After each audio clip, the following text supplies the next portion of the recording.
بين الذين لا يؤمنون بالآخرة حجابا مستورا وجعلنا على قلوبهم أكنة أن يفقهوه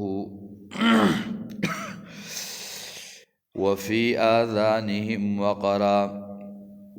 سورة بنی اسرائیل آیت شپږ څلوېښتم 86 نمبر آیتو. پرون آیت مبارکہ پنځه څلوېښتم کې خبر ذکر شوی وه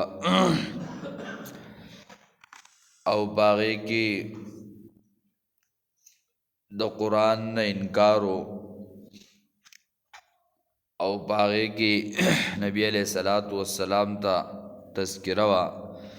چې کله ستا دشمنان دوی حمله کوي او دوی راځي نو د دوی او ستا په منځ کې به پرده هغه راولم، یا معنوي یا ظاهري یا د عقل په اعتبار سره. نو هغه تذکره پرون ذکر شوی وه. نننی آیت مبارکه کې الله جل شانه هغه ذکر کوي او په دې آیت کې زجر دی د توحید دشمنانو ته چې کم خلق د توحید نه انکار کوي، توحید نه مني او توحید هغه ناخلی. الله جل شانه ذکر کوي وجعلنا على قلوبهم أكنة أن يفقهوه وفي آذانهم وقرا.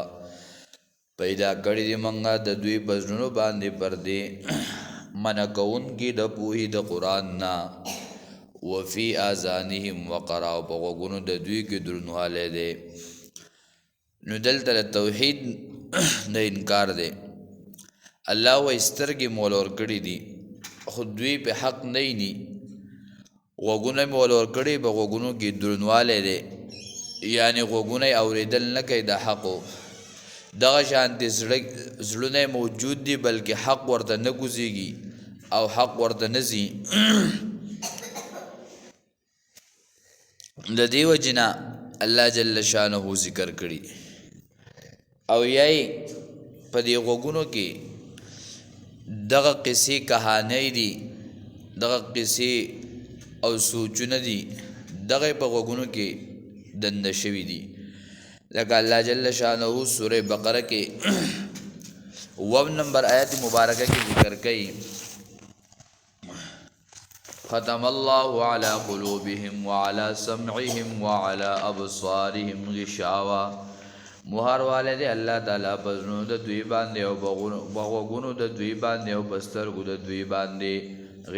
غشاوت ناشنا پردی دي. نو دغه شانتی تذکرہ سورہ انعام کې هغه ذکر شوی دا چې د دوی په دې غوږونو کې پردی دي، حقیقي غوږونه موجود دي خو الله وایي ما پسې کړي دي، په دې باندې پردی دي، دوی حق نه اوري. سترګې موجود دي خو حق اینی نه، زړونه شته خو حق ورته ګوزیږي نه. ومنهم من يستمع إليك، بعض د دوی نه هغه څوک دی چې غوږ دي تا ته خو نه پوهېږي. وجعلنا على قلوبهم، ځکه چې پیدا کړي دي موږ په زړونو د دوی باندې أكنة پردې أن يفقهوه وفي آذانهم وقرا، د پوهې د دې قرآن نه، یعنې چې په قرآن باندې پوهه ورته ناصلېږي، ځکه د دوی په غوږونو کې درنوالی دی. وإن يروا كل آية لا يؤمنوا بها، کوي نه د دوی هر قسمه نښې اینې دوی هر قسمه نښې خو بیا هم ایمان نه راوړي په هغې باندې. حتی در دې اذا جاؤوک یجادلونک، تر دې پورې چې راشي تا ته نږدې نو جګړې کوي ستا سره، وایي دا کافران نه دی دا قرآن مګر قصې د هغه زړو خلکو دي. سوی دا خو دا پخوانو قصې دي، دا خو د هغه زړو خلکو قصې دي چې دوی وایي او بیانوي. نو الله جل شانه د دوی په دې زړونو او د دوی په دې غوږونو کې درنوالی راوستی دی چې حق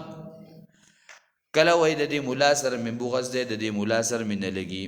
مولا سره ستا نه لګي خو قرآن سره خو دې لګي قرآن خو د الله کتاب دی د الله کتاب اورا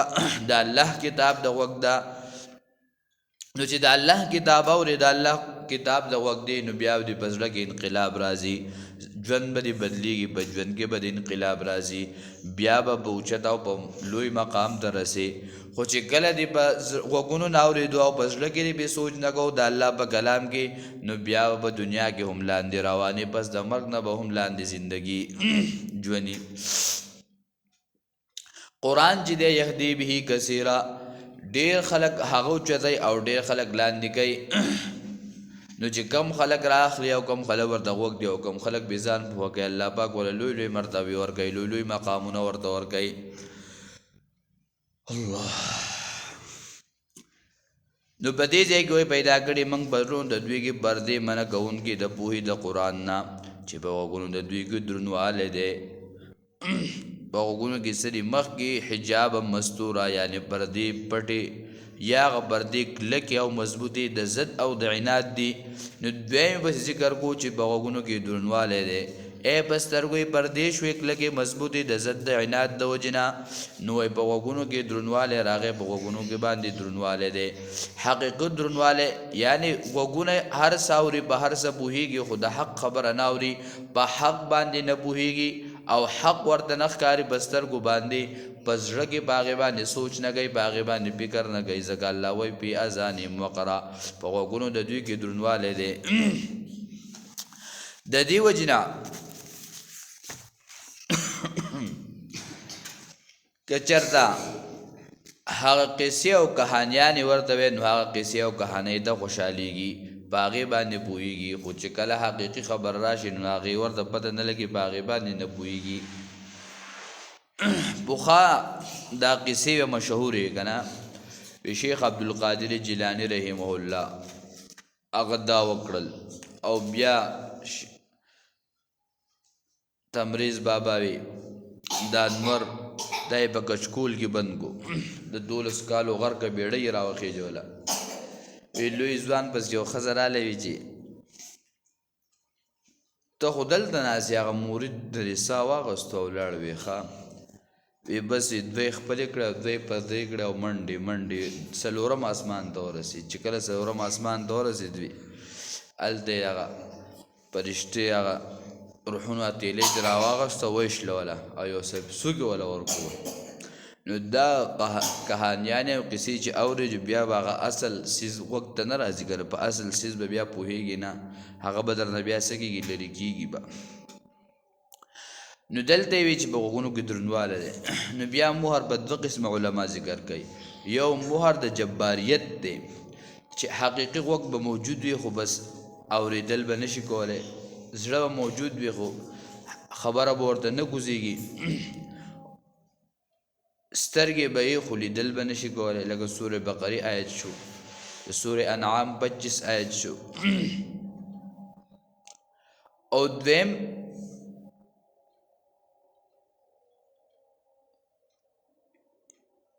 باغې کې جباریت د مهر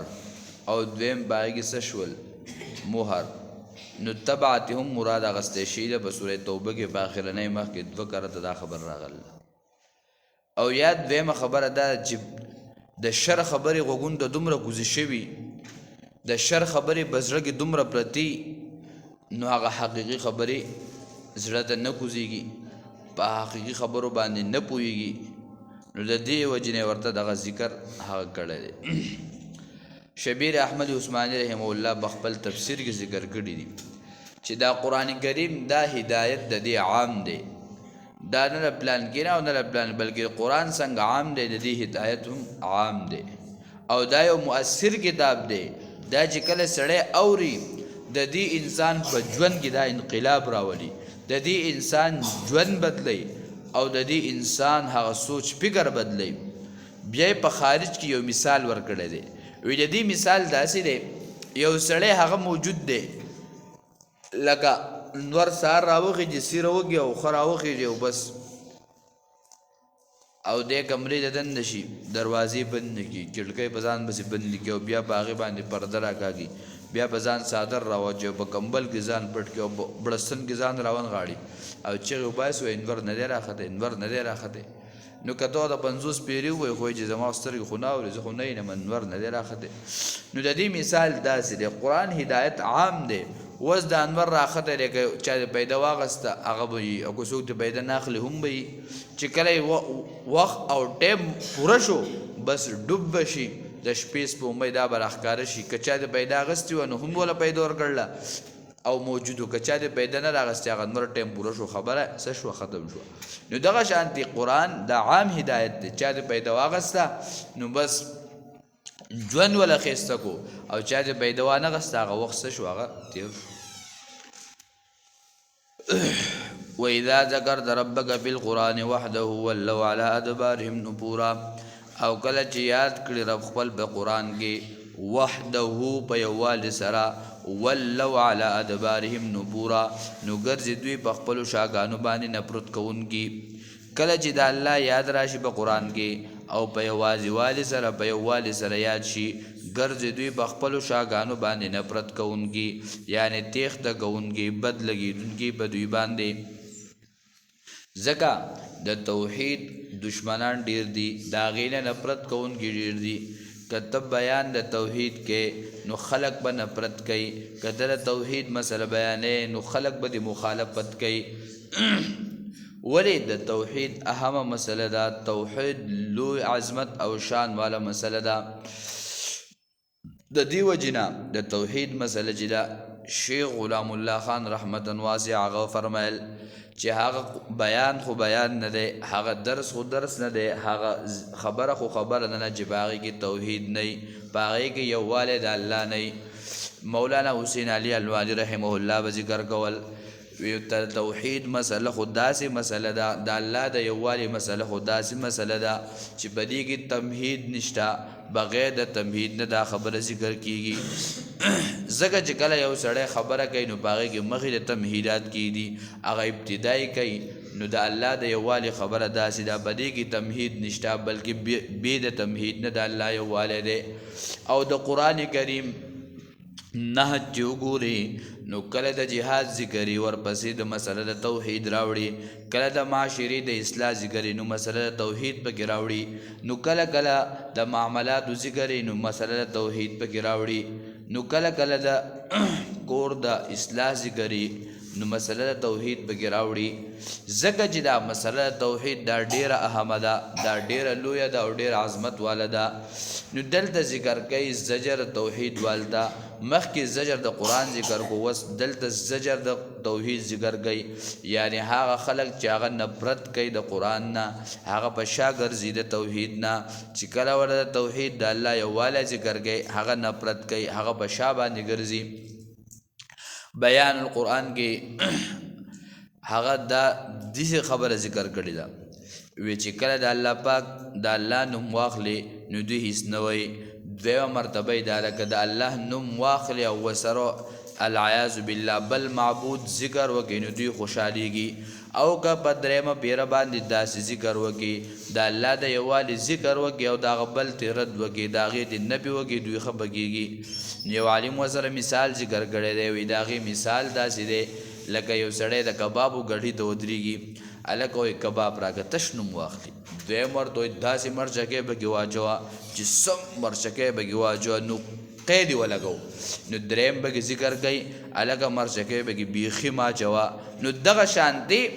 دغه چې کله د توحید مسله ذکر کوي د الله د یووالي که الله وی بس دا خو ابو جهل هم منو وی الله خالق دی او رازق دی او مالک دی مشرکانو د مکې هم منو چې هر څه پیدا کوونکی د ځمکه او اسمانونه پیدا کوونکی دا هم یو الله دی خو چې کله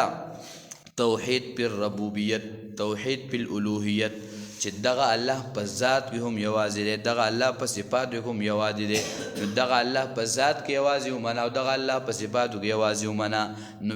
بیا دغلته کې جوړ نه چې دا یووالی خو موږ نه منو ځکه د هغوی خو په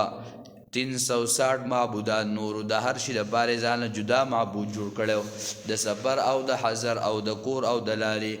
د عبادت او د خوراک او د حاجت غوښتو جدا جدا خدایانو جوړ کړیو الله. نو قرآن کریم کې دا ذکر کوي په تفصیل سره باغی کې الله جل شانه آیت پس سورہ صافات داغي ذکر کوي او باغی کې خبره ذکر کوي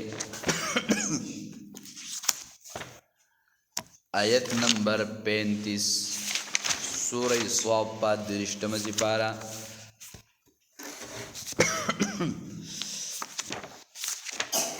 چې کله د الله یووالی ذکر کوي نو هغه به بد لګي د الله په یووالي کې بیا پې نفرت کوي بیا تې تښتي الله الله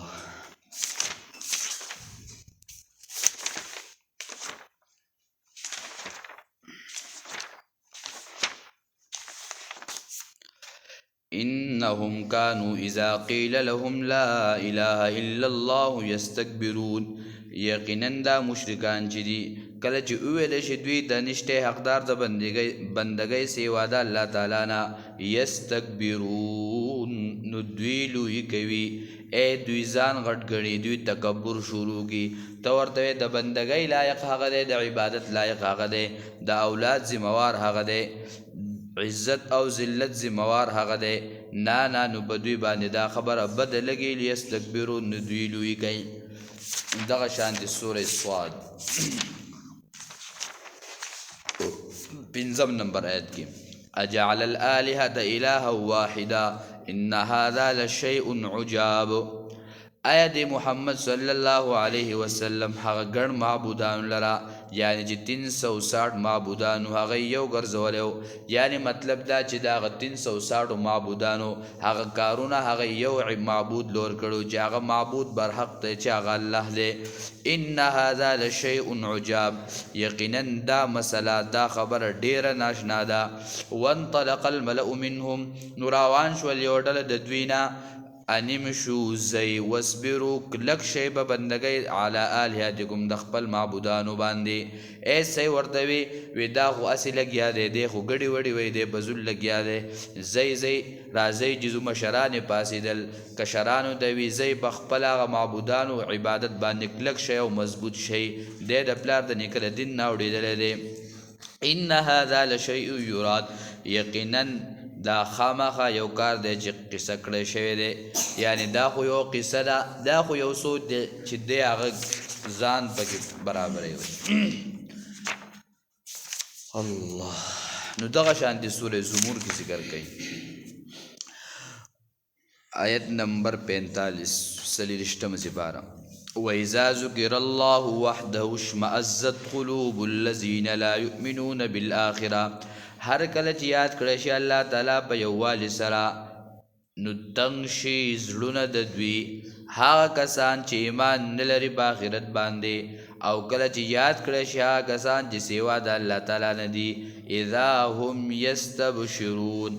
دغه وخت دوی ډیره خوشحالي ښکاره کوي چې د الله یووالی د الله معبودیت د الله یووالی ذکر کیږي نو د دوی د زړونه تنګ شي ډیره بده بدا خبره لګي. خو چې کله د الله نه ما سوا د نورو د هغې صفتونه شروع شي او د هغې تذکرې شروع شي نو دوی ډېر خوشحالیږي او من غټیږي او چوتیږي چې او راشه د هغوی تذکرې هم کیږي او دا خو خبره سچه ده او دا خو حقه ده. نو دغه شان دی سورې مومن 12 نمبر آیت کې ذالک بانهم اذا دعی الله وحده کفرتم. دا د دې وجنه چې کله د الله یووالي ته د الله هغه معبودیت ته راغواړي نو دوی انکار کوي او کله چې شرک کوي نو دوی ایمان راوړي باغې باندې. فالحکم لله العلی الکبیر د قیامت حالت ذکر کوي چې کله د الله یووالي ته راغواړي نو دوی انکار کوي او کله چې شرک کوي نو بس باغې باندې څه کوي ایمان راوړي نو دغه ځای کې به اختیار د چا د الله پاک دی بس هغه اوچت دی او هغه سره هغه لوی دی. نو دې ځای کې ذکر کوي وَإِذَا ذَكَرْتَ رَبَّكَ فِي الْقُرْآنِ وَحْدَهُ وَلَّوْا عَلَىٰ أَدْبَارِهِمْ نُفُورًا. کله چې یاد کړې رب خپل په قرآن کې په یوازیوالي سره په یووالي سره نو ګرځي دوی په خپلو شاګانو باندې نفرت کوونکي. نو چې کله مسله د توحید ذکر کې نو وی بل کار نشته دغه توحید دی او توحید دی نو قرآن هم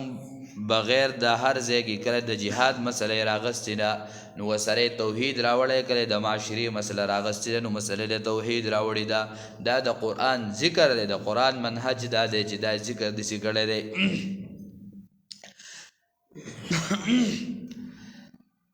نو علماو ذکر کړي دي چې کله یو سړی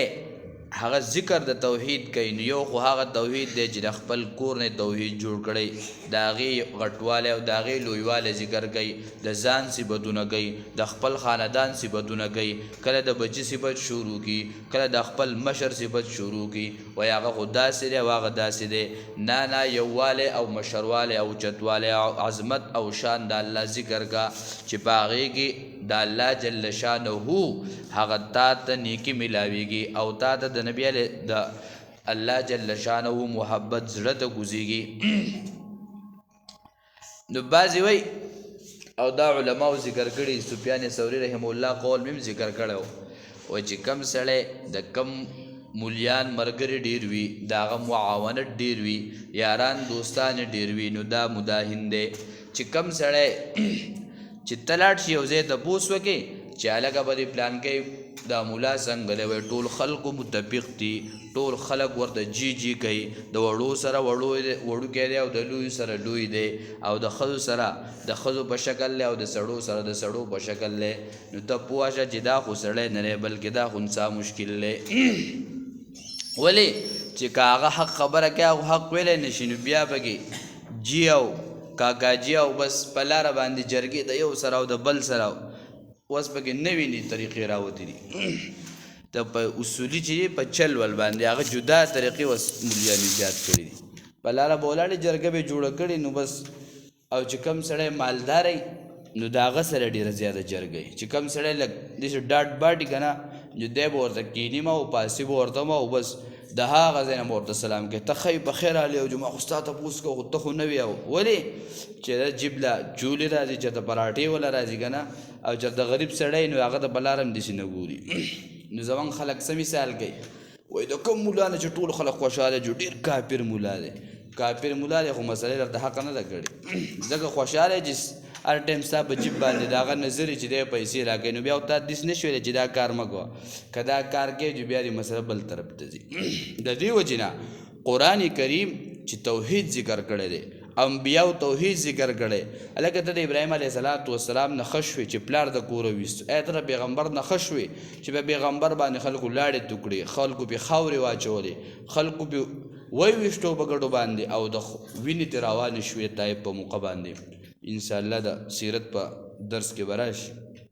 نو ته څوک یې چې تا سره څوک بایکاټ نه کوي ته څوک یې چې په تا به شاله څوک خبرې نه کوي وایي ډېر ښه ملا دی مړه هر سړی دې خوشحاله دی هر سړی خوشامنده کوي ځکه کوي چې د هغه سلامونه کوي که نه په دواړه لاسه چاربندي سلامونه کوي هغه سړي واده نه وکړه چې هغه په کور کې به چې راغی ډېر زیات قار به وي ولې مړه بس وي که ما واده وکړو که نه زه به دې ښځې د داسې چل وکړم هغه یې صحیح ده که نه وي چې واده دې وکړو نو بیا چې راځي په دواړه لاسه بلاول د تندي نه مخکې ونه چې سلام علیکم دروازه او پس د هغې نه کولاوې که مخکې دې کولا وکړم سینډل به دې په تندي پورې نښتی نه چې واده وکړو غریب جو هغه بیا به رو په دروازه کې به لاول ټوخي کوله بیا به په قلاره رو غونده کېدنده شي چې کور هغه مشر زنانه هغې ورته وي څنګه چلوي تا خو ډېر بهادرې بهادرې قصې کولې هغه ورته داسې کار دی چې دا سړي نه لیدلي خو چې کله د امریکې زور ویني بیا دا غریب نوار پار خطا چې هر رانوځي په اودس کې بیا رادننه کېږي چې خدای پاکه بیا راته څه ونه وایي نو په دې آیت کې د الله پاک سره وَإِذَا ذَكَرْتَ رَبَّكَ فِي الْقُرْآنِ وَحْدَهُ کله چې یاد کړې رب خپل په قرآن کې په یووالي سره په یوازیوالي سره ولوا علی ادبارهم نفورا نو ګرځي دوی په خپلو شاګانو باندې نفرت کوونکي الله جل عمل توفیق اللهم ربنا اتنا فی الدنیا حسنه وفي الاخرة